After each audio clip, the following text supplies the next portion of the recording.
Halo, selamat pagi, selamat siang, dan selamat malam. Perkenalkan, saya Diana Septianingrum, peserta Latsar dari Kabupaten Purwakarta, Angkatan 1, Kelompok 1 dengan nomor NDH 02. Kali ini saya akan membuat video monolog terkait dengan kedudukan Inspektorat Daerah Kabupaten Purwakarta, struktur organisasinya, tugas dan fungsi, serta sikap Smart ASN. Inspektorat Daerah Kabupaten Purwakarta merupakan unsur pengawas penyelenggaraan pemerintah daerah yang dipimpin oleh inspektur dalam melaksanakan tugasnya bertanggung jawab kepada bupati melalui sekretaris daerah.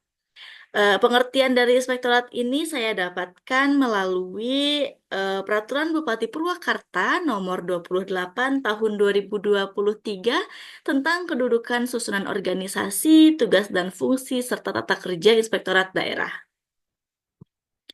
Visi dan misi dari Inspektorat Daerah ini mengikuti visi dan misi dari Kabupaten Purwakarta sendiri, yang mana visinya adalah Purwakarta cerdas, sehat, dan berakhlakul karimah, dan misinya adalah mewujudkan penyelenggaraan pemerintahan daerah yang efektif, efisien, bersih dari KKN, dan memiliki kepedulian terhadap masyarakat. Nah, visi dan misi ini saya lihat dari Rencana Kerja Inspektorat Daerah Kabupaten Purwakarta tahun 2024. Selanjutnya struktur organisasi, di mana Inspektorat Daerah Kabupaten Purwakarta ini dipimpin oleh seorang inspektur yang dibantu oleh sekretaris. Nah, sekretaris ini ada dua bagian, yaitu subbagian keuangan dan kelompok jabatan fungsional. Dalam menjalankan tugasnya, Inspektorat Daerah ini dibantu oleh yang namanya Inspektur Pembantu Perwilayahnya atau IRBAN. Ada IRBAN 1, 2, 3, 4, dan IRBAN khusus. Yang mana dalam setiap IRBAN itu terdiri dari kelompok jabatan fungsional, yaitu auditor dan PPUPD. Selanjutnya adalah tupoksi inspektorat. Jadi, inspektorat itu memiliki tugas membantu bupati dalam membina dan mengawasi pelaksanaan urusan pemerintahan yang menjadi kewenangan daerah dan tugas pembantuan oleh perangkat daerah.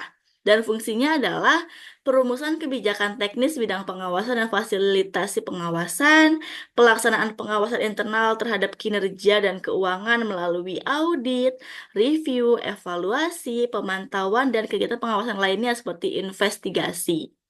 Lalu yang ketiga adalah pelaksanaan pengawasan untuk tujuan tertentu atas penugasan dari bupati atau gubernur sebagai wakil pemerintah pusat atau GWPP. Lalu yang keempat ada penyusunan laporan hasil pengawasan. Yang kelima itu ada pelaksanaan koordinasi pencegahan tindak pidana korupsi atau Tipikor. Yang keenam itu ada pengawasan birokrasi, pelaksanaan program reformasi, dan yang terakhir adalah pelaksanaan administrasi inspektorat daerah dan pelaksanaan fungsi lain yang diberikan oleh bupati terkait dengan tugas dan fungsinya. Nah, saya bekerja di inspektorat itu sebagai seorang auditor, yang mana tugas saya adalah melaksanakan kegiatan perencanaan, pengorganisasian, pelaksanaan teknis, pengendalian, evaluasi, pengawasan. Yang mana tugas auditor ini saya dapatkan dari Peraturan Bupati Purwakarta Nomor 28 Tahun 2023 tentang kedudukan susunan organisasi, tugas dan fungsi serta tata kerja Inspektorat Daerah.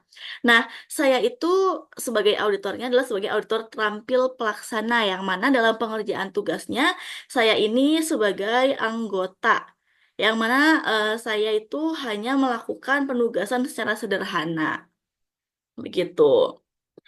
Selanjutnya adalah perwujudan Smart ASN. Yang pertama itu peningkatan pada diri sendiri dengan melatih public speaking dan selalu menjaga kebugaran tubuh sehingga saya dapat melaksanakan tugas dengan saya melaksanakan tugas itu secara profesional begitu.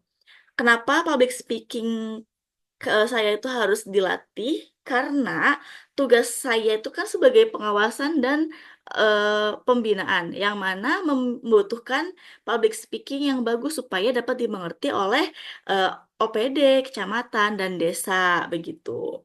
Terus selanjutnya adalah dalam melaksanakan pekerjaan dengan objek pemeriksaan, membiasakan menggunakan bahasa Indonesia yang baik dan benar. Nah, tadi tugasnya itu kan tugas sebagai auditor kan pengawasan dan pembinaan.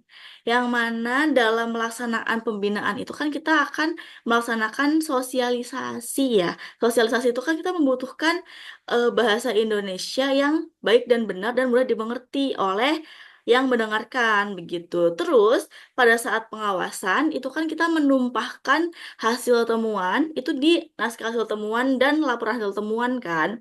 Itu tuh kita menggunakan bahasa Indonesia yang dapat dimengerti oleh objek pemeriksaan.